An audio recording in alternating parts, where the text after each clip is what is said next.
ल धरान चक्कावत तत्तसँग आइयो दोस्त तेरी हसरत। आज पनि धरान आइपुग्छ पानी छिटाउन थाल्यो यार पानी छिटाउन थालो पानी पर्न थाल्यो धरान आइपुगेपछि जहिले यस्तै हो के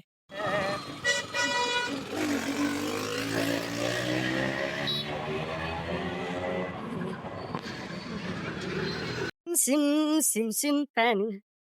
परिरहेछ धरानमा लास्ट टाइमको जस्तो मसँग छाता नहुने भन्ने हुँदैन यो पटक छाता छ मसँग र म भिज्नु परेको छैन हल्का पानी पर्दैछ म छाता उडेर हिँड्दैछु खुकु तेरी हँसदर एकदम राम्रो मौसम देखिरहेछ यो फुटपाथ सधैँ भिड हुन्थ्यो आज सायद यस्तै पानी पर्यो होला एकदम खुल्ला छ अनि यता साइडमा पनि एकदम राम्रो देखिरहेछ खुल्ला छ भिडभाड छैन धरानको फेमस आलु निम्की ल दामी छ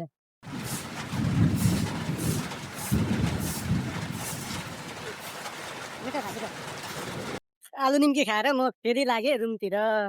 पानी चाहिँ परिरहेछ है तर कस्तो राम्रो देखिरहेछ अरे यहाँ छेउछेउमा धुप्पी छ कि दामी देखिन्छ म देखाउँछु धुप्पी छ त्यसरी रोपेकै यो फुटपाथ भइहाल्यो अनि यतातिर सडक यतातिर रोड छ यो बिजुली अफिसको बाटो हो जस दामी छ म गन्तव्यमा आइसकेँ अब फेरि अरू कुनै दिन भेटौँला bye bye see you guys